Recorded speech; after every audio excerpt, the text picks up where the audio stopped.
Actually, before we move on to other operations we can do with vectors, there's another question I'd like to answer, and that is vector addition commutative?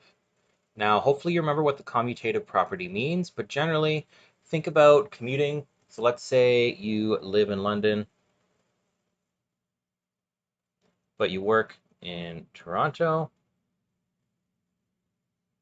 and so you commute, you drive back and forth every day.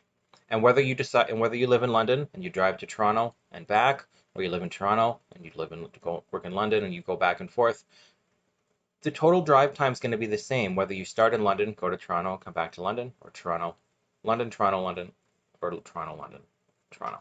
The order doesn't matter. And we see that when we add numbers. So if I do 3 plus 2, I get 5.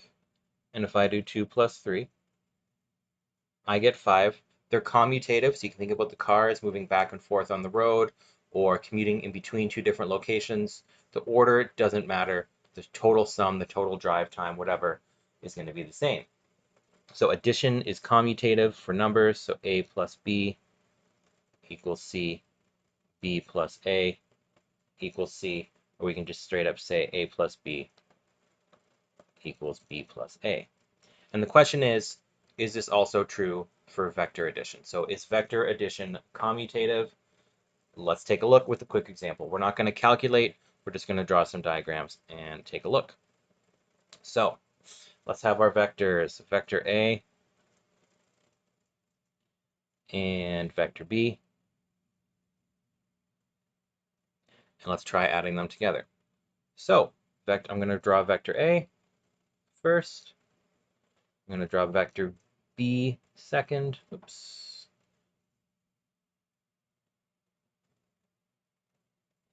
And then I'll draw my resultant vector. So start at the start, end at the end. So my resultant vector needs to look like that. What if I change the order? What if I draw the B vector first and then the A vector? Let's find out. So because I'm doing this by hand, it won't match exactly, but we'll get the overall idea. So we're going to draw vector B first. Then I'll draw my vector A. And then let's draw our resultant vector. What do we notice about our resultant vectors?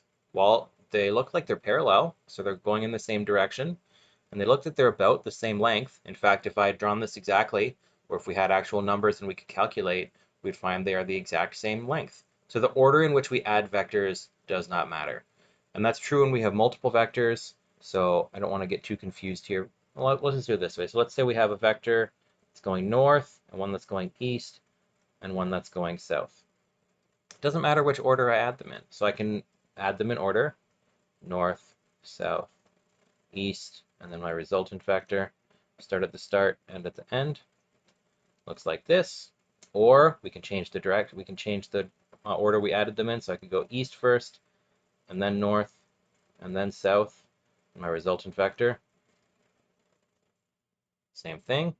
Or we can go south first, and then east, and then north, and my resultant vector is still the same. So the order does not matter. Whether we have 2 vectors, 3, 27 vectors, the order does not matter. And so this means that, yes, vector addition